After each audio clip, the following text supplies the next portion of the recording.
A história começa em meio à guerra. A cidade respirava tensão, mas para nós, jovens oficiais recém-saídos de Plattsburgh, aquilo era diferente. Éramos recebidos como heróis. Pessoas importantes nos convidavam para jantar. Havia respeito, aplausos e uma sensação de que finalmente fazíamos parte de algo grande. Foi nesse ambiente que o álcool apareceu. No começo, parecia apenas parte da celebração, mas quando a solidão chegou, ele se tornou companhia. Na Inglaterra, em uma visita à Catedral de Winchester, algo chamou minha atenção. Uma lápide antiga dizia: "Aqui jaz um soldado, que morreu por causa da bebida." Parecia um aviso, mas eu ignorei. Voltei da guerra com 22 anos, confiante, orgulhoso, convencido de que estava destinado ao sucesso. Eu me via como um líder. Entrei no mundo financeiro, Wall Street, e comecei a crescer.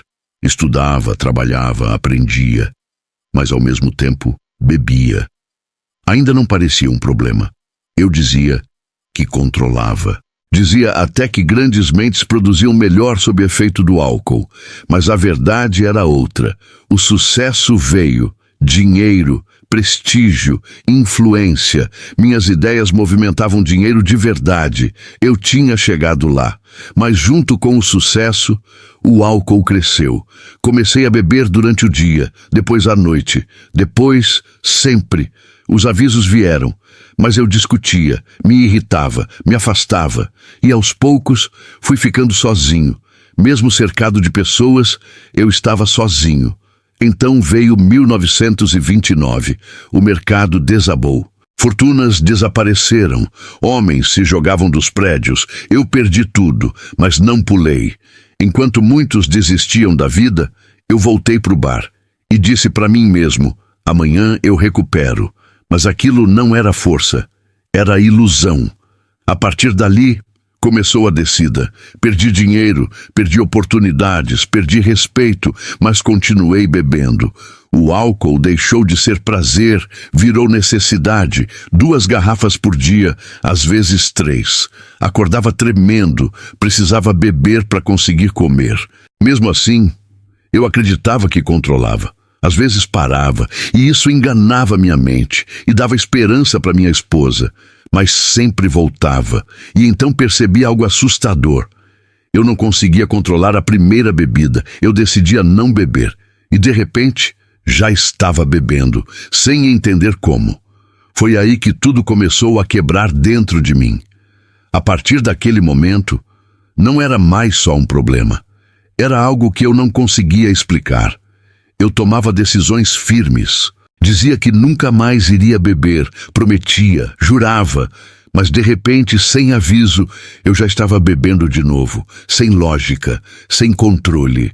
Aquilo começou a me assustar, porque não era falta de vontade, era como se algo dentro de mim assumisse o controle. Vieram então os dias mais sombrios.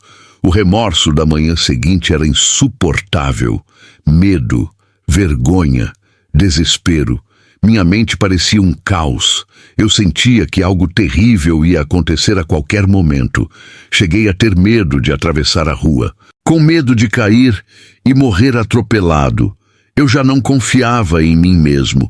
Passei a viver assim, ou bebendo, ou tentando me recuperar da última bebedeira, e quando tentava parar, vinha a ansiedade, o tremor, o desespero físico, até que comecei a beber só para conseguir funcionar.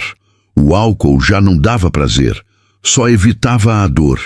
Cheguei ao ponto de acordar e precisar beber imediatamente. Sem isso, eu não conseguia nem ficar em pé. Mesmo assim, ainda acreditava que podia controlar. Isso era o mais perigoso. Vieram pensamentos de morte. Teve noites em que pensei em pular da janela, outras em que olhei para veneno, mas nem coragem para morrer eu tinha. Era como estar preso em um ciclo sem saída. Eu e minha esposa tentávamos fugir disso. Íamos para o campo, voltávamos para a cidade, mas não adiantava. O problema estava dentro de mim. Teve uma noite em que a dor mental e física foi tão intensa que eu achei que iria enlouquecer. Arrastei meu colchão para o andar de baixo. Com medo de pular da janela de repente, um médico apareceu. Me deu um sedativo. No dia seguinte, eu misturei o sedativo com gin. Quase morri. Todos começaram a temer que eu enlouquecesse. E eu também. Eu quase não comia. Perdi muito peso. Meu corpo estava se destruindo. Foi então que fui internado. No hospital, algo importante aconteceu. Um médico me disse: "Você não é apenas fraco. Você está doente." Aquilo me atingiu. Ele explicou. Minha mente criava uma obsessão. Meu corpo reagia como uma alergia e juntos me levavam sempre de volta à bebida. Pela primeira vez, meu comportamento começou a fazer sentido. Isso me deu esperança. Por alguns meses, eu fiquei bem. Voltei à cidade, ganhei algum dinheiro. Achei que tinha encontrado a resposta: autoconhecimento. Mas não tinha, porque um dia eu bebi de novo e a queda foi ainda pior. Dessa vez, não havia mais ilusões. Voltei ao hospital. E ali veio a sentença final. Os médicos disseram: ou você para, ou vai enlouquecer, ou vai morrer. Não havia mais saída. Minha esposa já estava esgotada, desesperada. Disseram a ela que em breve ela teria que me internar de vez, ou me enterrar. E eu sabia. Pela primeira vez, eu aceitei. Eu tinha perdido. O álcool me venceu. Todo aquele orgulho, toda aquela confiança, tudo tinha acabado. Eu não era mais nada, sem força, sem controle, sem esperança. A solidão era indescritível. Era como estar sendo engolido por dentro, sem saída, sem direção, sem vida. E foi exatamente nesse ponto, no ponto mais baixo, que algo começou a mudar. Era o fim. Eu já não tinha mais força, nem esperança, nem direção. Foi então que o telefone tocou. Era um velho amigo, mas havia algo estranho. Ele estava sóbrio. Aquilo não fazia sentido. Eu não lembrava da última vez que tinha visto aquele homem sem beber. Quando ele chegou, ficou claro. Ele não era mais o mesmo. Havia paz, havia firmeza. Havia algo diferente no olhar. Sentamos à mesa. Como sempre, eu ofereci bebida. Ele recusou. Aquilo me incomodou. Eu queria reviver os velhos tempos, mas ele não estava mais ali. Então eu perguntei: "O que aconteceu com você?" Ele olhou direto para mim e disse: "Eu encontrei algo que mudou minha vida." Aquilo me atingiu, mas também me incomodou, porque eu já tinha visto muita gente falar de Deus, mas viver totalmente diferente. Eu acreditava em algo maior.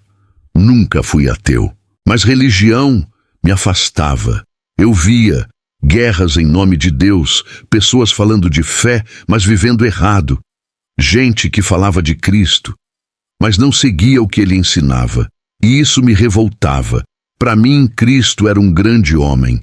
Seus ensinamentos eram bons, mas as pessoas não viviam aquilo. Então eu rejeitava. Mas agora tinha algo diferente na minha frente. Não era discurso, não era teoria.